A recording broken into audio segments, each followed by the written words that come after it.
कुरान का अपमान नहीं सहेगा भारत देश। मुसलमान अभी देख रहे हैं कि कितने मुसलमान इसके प्रदर्शन के अंदर आए हुए हैं। इस केजरीवाल से हम मांग करते हैं इसको निलंबित किया जाना चाहिए। मुसलमानों को क्या, आम जनता को क्या, उसने सबको ही ठगा है। अच्छे बहुमत से बीजेपी की सरकार आ रही है। सीटों पर जा रही है बीजेपी, कम से कम 50 से 55। असल में ये निकम्मी और मक्कारों और झूठों की सरकार है। केजरीवाल बहरूपिया था, अब एक दूसरी बहरूपी सीएम बनकर आ गई है आतिशी। अरविंद केजरीवाल है, ये पूरी तरह दंगाई लोग हैं कि ये काय के ईमानदार हैं। इनके जो है नेता जेल में जा रहे हैं। क्या कहेंगे आप लोग यहाँ पर? आज पवित्र कुरान का अपमान नहीं सहेगा हिंदुस्तान। आज अब अरविंद केजरीवाल की पार्टी के खिलाफ प्रदर्शन किया जा रहा है, क्या मांगे हैं और क्यों प्रदर्शन? सबसे पहली चीज, नरेश यादव एक आम आदमी पार्टी के विधायक रहे हैं। उन्होंने कुरान को शहीद किया था, क्योंकि मुसलमान ही नहीं, कुरान का अपमान नहीं सहेगा भारत देश। सबसे बड़ी चीज क्या है, ये वही केजरीवाल सरकार का विधायक, निकम्मा विधायक है जिसने कोरोना काल जैसी बीमारी को उसने तासुब का जहर बनाकर रख दिया था दिल्ली के अंदर। कोरोना जैसी बीमारी को एक तासुब का जहर घोलकर बनाकर रख दिया था दिल्ली के अंदर। कि केजरीवाल बोलते हैं कि क्या नाम है इसका, मरकज से क्या नाम है इसका, कोरोना वायरस फैल रहा है। मरकज के अंदर ताला लगवा दिया था इसी केजरीवाल ने, जिससे हमारे पूरी दुनिया का मरकज जो है वो पूरी दुनिया का मरकज है। हम मुसलमानों की आस्था का घर है वो, उसने उसको बंद कराया था। और उसके बाद इसके निकम्मे विधायक ने कुरान के पन्नों को शहीद किया था। तो ये मुसलमान अभी देख रहे हैं कि कितने मुसलमान इसके प्रदर्शन के अंदर आए हुए हैं। इस केजरीवाल से हम मांग करते हैं इसको निलंबित किया जाना चाहिए, क्योंकि इसको अगर निलंबित नहीं किया तो दिल्ली का मुसलमान 2024 में विधायक जो इलेक्शन होने वाले हैं उसके अंदर इसको जवाब देंगे दिल्ली के मुसलमान। केजरीवाल और आतिशी तो बोल ही नहीं रही हैं, पर इसी के साथ आम आदमी पार्टी सरकार में जो विधायक है अमानतुल्लाह खान, वो भी तो मुस्लिम समुदाय से आते हैं, वो की आवाज क्यों नहीं? असल में ये निकम्मी और मक्कारों और झूठों की सरकार है, ये गूंगे बहरों की सरकार है। क्योंकि दिल्ली की हालत बर्बाद करके रख दी है। ना ये हिंदू के हैं, ये ना मुसलमान के हैं, ना ये सिख के हैं, ना ईसाई के हैं। ये जो है सिर्फ दिल्ली के माहौल को खराब कर रहे हैं। जैसे कि यहाँ दिल्ली के माहौल को खराब कर रहे हैं, पंजाब के माहौल को खराब कर रहे हैं। इस केजरीवाल सरकार को इस बारी भारतीय जनता पार्टी दिल्ली से उखाड़ फेंकेगी और 40 से 50 सीटें भारतीय जनता पार्टी दिल्ली के अंदर लेकर आ रही है। कि हमारी कट्टर ईमानदारी जीते। कट्टर ईमानदार हैं, कट्टर ईमानदार। देश का पहला सीएम देख रहा हूँ जो जेल गया है चोरी के अंदर, शराब घोटाले के अंदर जेल गया, जल बोर्ड घोटाले में इसके लोग जेल गए। तो कह रहा हूँ ये तो घोटालों की सरकार है। किसी टाइम के अंदर सुनने में आता था कि कांग्रेस सरकार बहुत बड़ी घोटालों वाली सरकार है, लेकिन इसने कांग्रेस को भी एक साइड रख दिया। मैं कह रहा हूँ ये घोटालों की सरकार है, चोरों की सरकार है, निकम्मों की सरकार है।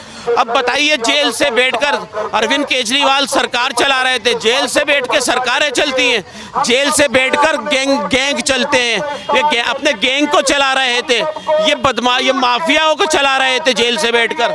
लेकिन इन्होंने अब देखो, एक केजरीवाल बहरूपिया था, अब एक दूसरी बहरूपी सीएम बनकर आ गई हैं आतिशी। के केजरीवाल जी अरे सीएम तुम्हें बनाया है, तुम तो कुछ काम कर दिखाओ, तुम तो कुछ काम करके दिखाओ। लेकिन नाकार और निकम्मी सरकार है। लगातार आरोप लग रहे हैं जिस तरीके से आम आदमी पार्टी दिल्ली में रोहिंग्या बांग्लादेशियों को घुसा रही है। क्या दोबारा बताएं? रोहिंग्या बांग्लादेश घुसा रहा है। आम आदमी पार्टी पर ही आरोप लग रहे हैं ना? असल में आरोप नहीं लग रहा है, ये असल में इसका बैकग्राउंड उठा के देखोगे, क्योंकि इसने पंजाब खालिस्तानियों को सपोर्ट की, इधर इनको इन आतंकवादियों को सपोर्ट कर रहा है। तो मैं तो ये कह रहा हूँ कि दिल्ली को बचाना है तो भारतीय जनता पार्टी को लाना होगा, नहीं तो ये आतंकवाद का अड्डा बना देगा दिल्ली को ये केजरीवाल।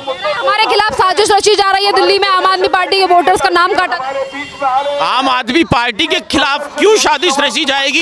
तुम्हारे कर्म आगे आ रहे हैं, तुमने जो बोया है वही आगे आ रहा है तुम्हारे।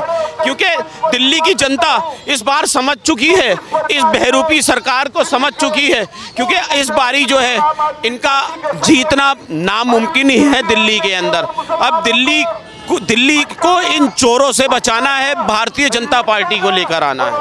भारतीय जनता पार्टी के ये बताइए सर, एक तरफ अरविंद केजरीवाल तो माफी ना मांग रहे ना अपने विधायक के पर एक्शन ले रहे, अमानतुल्लाह खान भी चुप है इस पूरे मामले पर। देखिए, मैं आपको बात बता दूं, ये जो अरविंद केजरीवाल है ये पूरी तरह दंगाई लोग हैं। जैसे इनके जो विधायक हैं नरेश यादव, इनको कोर्ट ने भी इनको जो है दोषी करार दे दिया गया है, लेकिन अभी तक इन्होंने अरविंद केजरीवाल ने अभी तक उसको बर्खास्त नहीं करा है, जिसके लिए आज मुस्लिम समाज भाजपा का यहाँ पर हम आए हुए हैं।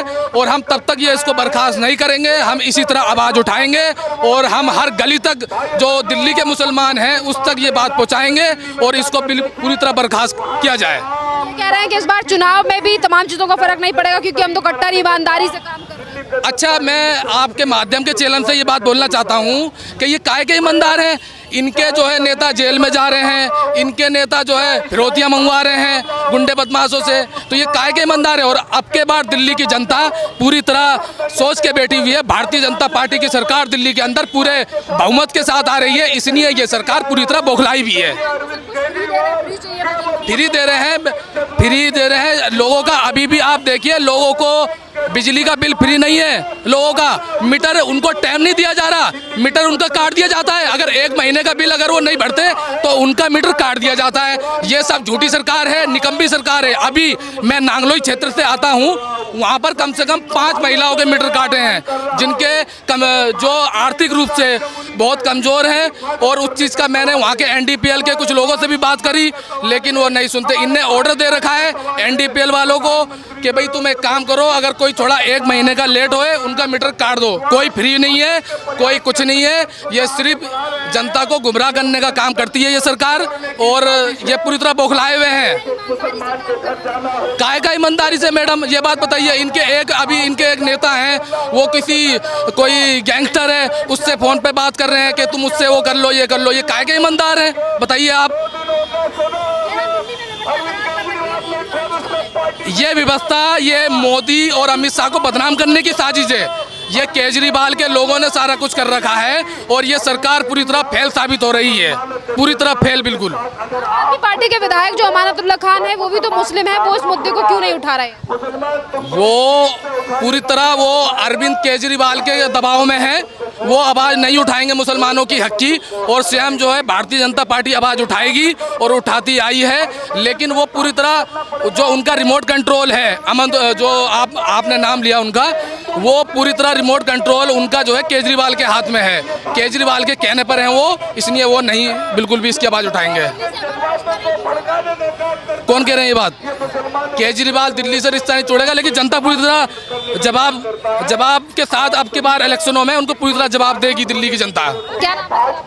समत कमाल। ये बताइए सर, आज आप अरविंद केजरीवाल सरकार के खिलाफ प्रोटेस्ट कर रहे हैं, आम आदमी पार्टी के खिलाफ, क्या मांगे हैं? क्या हमारी मांगे ये हैं कि केजरीवाल एक ऐसा भ्रष्टाचारी है और दंगाई है। उसने दिल्ली में दंगा फंसाया और उसने हमेशा जो है ना लोगों को, दिल्ली वालों को तंग करा। और एक अब नया शोषण ये है जो उसका विधायक है केजरीवाल का, नरेश यादव, जिस कुरान शरीफ को हमारे लिए सब कुछ है, कुरान शरीफ हमारे लिए सब कुछ है, उस चीज़ को जो है उसने हमारे अपमान करा है। तो इसके लिए ये पूरा जो है हम मुस्लिम लोग खड़े हुए हैं उस केजरीवाल के ख़िलाफ़। उसने अभी तक नरेश यादव को कोई भी और किसी भी तरीके का कुछ भी उसके साथ कुछ नहीं करा। इतना बड़ा उसने हमारी बेहुरमती करी है कुरान शरीफ की, हम उसके लिए खड़े हैं।